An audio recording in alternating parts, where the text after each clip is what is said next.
Students, class 7th, दिनांक 10 मई 2021। विषय नागरिक शास्त्र यानी कि हमारा इतिहास और नागरिक जीवन के अंतर्गत नागरिक शास्त्र हम लोग अध्ययन कर रहे थे। लेसन नंबर 1 चल रहा है हमारा संविधान।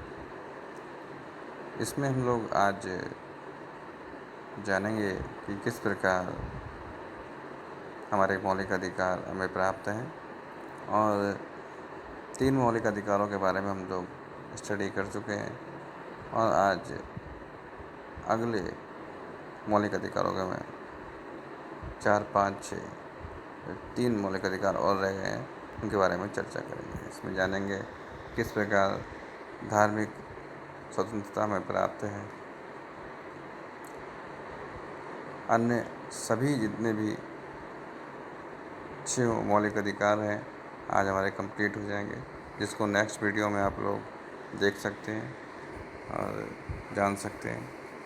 ठीक है, बहुत ध्यानपूर्वक आप लोग वीडियो को देखिएगा, क्योंकि ये जो 6 मौलिक अधिकार हैं, ये मौलिक अधिकार आपको कक्षा 7 में जो पढ़ाए जा रहे हैं, ये आपके जीवन का मूलभूत अधिकार है और हर व्यक्ति को ये मौलिक अधिकार प्राप्त हैं जो भारतीय है और भारत में जन्म लेता है। तो नेक्स्ट वीडियो में आपको मैं इसको डिटेल में पूरा शो करूँगा। उस वीडियो को आप लोग बहुत ध्यान से देखिएगा। ठीक है, धन्यवाद। और एक ख़ास बात और थी कि आप लोग इसको नोट भी कर लीजिएगा। ठीक है, इनको याद करिएगा 6 पॉइंटों को, कि ये पूछे जाते हैं, प्रश्न कई बार पूछे जाते हैं मौलिक अधिकार से संबंधित। ठीक है, चलिए, धन्यवाद। समानता का अधिकार, स्वतंत्रता का नंबर 2 स्वतंत्रता का अधिकार, नंबर 3 शोषण के विरुद्ध अधिकार, इन सब के बारे में हमने जाना और इनसे जुड़े हुए मूलभूत बिंदुओं के बारे में भी हम लोगों ने चर्चा करी। आज हम लोग अन्य जो हमारे अधिकार हैं उनके बारे में चर्चा करेंगे। कुल मौलिक अधिकारों की संख्या कितनी है? 6 है। नंबर 4 धर्म की स्वतंत्रता का अधिकार, नंबर 5 संस्कृति एवं शिक्षा का अधिकार और नंबर 6 संवैधानिक उपचारों का अधिकार। अब देखिए, पहला हमारा जो है धर्म की स्वतंत्रता का अधिकार है, नंबर 4 जो है आज हम पढ़ेंगे। इसको हम इंग्लिश में बोलते हैं right to freedom of religion. Bharat में सभी को अपने धर्म का पालन करने की स्वतंत्रता है। मतलब हर व्यक्ति को फ्रीडम है अपने अपने धर्म के अनुसार अपनी पूजा पद्धति को जारी रखने की। किसी को भी व्यक्तिगत रूप से अपने रीति रिवाजों का पालन करने से नहीं रोका जा सकता है। सभी को अपने धार्मिक कार्यक्रमों का आयोजन करने की स्वतंत्रता है। आपने देखा होगा कि हम सभी होली, दीपावली, ईद, क्रिसमस, लोहड़ी जैसे त्योहारों को कितने आनंद के साथ मनाते हैं। अगला है नंबर 5 संस्कृति एवं शिक्षा का अधिकार।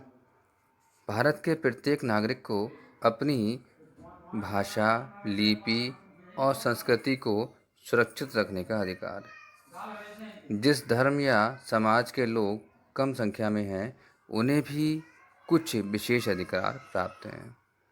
उन्हें अपने समाज में शैक्षिक संस्थाएं खोलने का और अपनी भाषा एवं संस्कृति को आगे बढ़ाने का अधिकार है।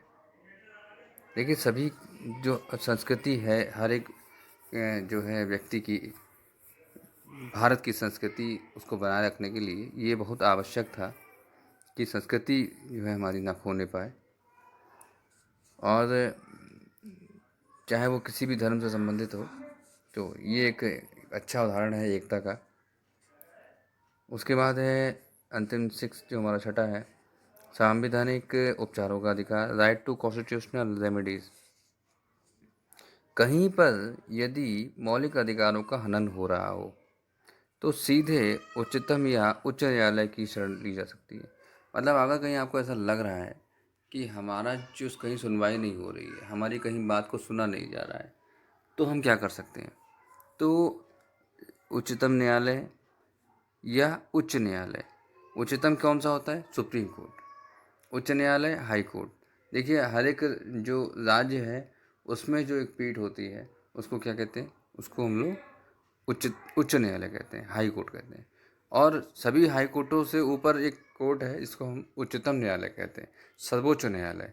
ठीक है, उसको बोलते हैं सर्वोच्च न्यायालय या उच्चतम न्यायालय, लेकिन सुप्रीम कोर्ट बोलते हैं। सुप्रीम कोर्ट में भी जाके आप अपील दायर कर सकते हैं। सरकार का यह कर्तव्य है कि वह भारतीय नागरिकों के मौलिक अधिकारों की रक्षा करे। यदि वह ऐसा नहीं करती तो उसके विरुद्ध लोकहित का मुकदमा किया जा सकता है। अब ये क्या है जानते हैं? लोकहित क्या है? लोकहित का मुकदमा, जिनके मौलिक अधिकारों का हनन किया जा रहा है उनकी ओर से कोई भी व्यक्ति लोकहित में मुकदमा कर सकता है, मतलब सरकार के विरुद्ध या व्यक्ति विशेष के विरुद्ध। ठीक। संविधान में जहाँ नागरिकों के मूल अधिकार दिए गए हैं, वहीं देश की एकता और अखंडता को बनाए रखने के लिए आपातकाल की व्यवस्था भी की गई है। देश में बाह्य आक्रमण, युद्ध एवं सशस्त्र विद्रोह की स्थिति में आपातकाल लागू किया जा सकता है। आपातकाल के दौरान राष्ट्रहित में नागरिकों के कुछ मूलभूत अधिकार स्थगित भी किए जा सकते हैं। तो इस प्रकार अगर आप देख रहे हो कि जो जैसे कहीं समस्या हो जाती है, बाढ़ हो गया, सूखा हो गया, कोई आक्रमण हो गया, कोई युद्ध हो गई, ऐसी स्थिति में आपातकाल लागू कर सकते हैं। ठीक है। और जो कोई दंगे हो गए, राइट्स हो गए, तो उसमें जो देश की अखंडता है, एकता है, उसको बनाए रखने के लिए आपातकाल लगाया जा सकता है। और जो है जो राष्ट्र के हित में हो, तो कुछ मूल अधिकार जो है उसमें स्थगित भी किए जा सकते हैं ऐसे समय में। तो सबके अपने हिसाब से कार्य चलता है। इसी कड़ी में आज जो हमारा जो टॉपिक में जो आज के हमारे प्रश्न उत्तर हैं उनको ध्यान से देखते हैं। उसमें है कि क्वेश्चन नंबर 2 चल रहा है, उसमें आज की हमारी कड़ी है, उसमें है नागरिकों के लिए मौलिक अधिकार क्यों ज़रूरी हैं। तो राष्ट्र द्वारा नागरिकों को प्रदत्त मतलब दिए गए अधिकार मौलिक अधिकार कहलाते हैं। ये अधिकार नागरिकों के व्यक्तित्व को निखारने और इनके संपूर्ण जीवन यापन के लिए इनकी स्वतंत्रता सुनिश्चित करता है। दूसरा प्रश्न है हमारा, समानता के अधिकार से आप क्या समझते हैं? उदाहरण देकर समझाइए।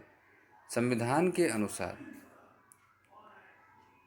भारत या भारतीय नागरिकों के साथ समान रूप से व्यवहार किया जाएगा।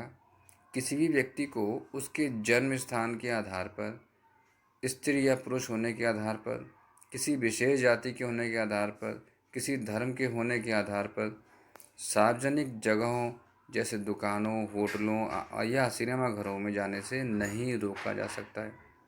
इसी प्रकार सरकारी नौकरी में भी सभी को समान अवसर प्रदान किया गया है। सेना एवं विद्या संबंधी उपाधि को छोड़कर अन्य उपाधियों का अंत कर दिया गया है। तो इस प्रकार से हम देखते हैं कि आज हमारा जो टॉपिक है ये कंप्लीट हो रहा है। और दोनों क्वेश्चन हमारे, क्वेश्चन नंबर 2 का घा और ड़ा, ये दोनों आप लोगों को नोट करने हैं, याद भी करने हैं। ठीक है, समय समय पर ये बहुत इंपॉर्टेंट है, मौलिक अधिकारों से जुड़े हुए प्रश्न हैं, आप लोगों को ये याद होने ही चाहिए। ठीक है, आगे भी ये कड़ी लगातार जारी रहेगी। और दोबारा से इस वीडियो को देखिए, बार बार रिमाइंड करिए वीडियो को, ताकि आपको आसानी से समझ में आ जाए। ठीक है। और कहीं कोई समस्या हो तो आप मुझसे पूछ भी सकते हैं ग्रुप के माध्यम से। ठीक है। बाकी तो बहुत अच्छा जो है आप लोगों का रिस्पॉन्स आ रहा है, आप लोग बहुत जल्दी काम पूरा कर रहे हैं। चलिए, कोई और बात पूछनी हो तो आप लोग उस पर जाके पूछ सकते हैं, ग्रुप पे जाके। क्वेश्चन आपको दोनों करने हैं। ठीक है, पहले से एक क्वेश्चन आता था पढ़ ले, अभी 2 मैंने आज भेज दिए हैं, तो आपको दोनों प्रश्न करने हैं। घा भी करना है और ढ़ा भी करना है। ठीक है, इसको आप लोग नोट कर लीजिएगा कॉपी में, सुंदर, साफ, स्वच्छ, और इसे याद भी करना है आपको। ठीक है, धन्यवाद।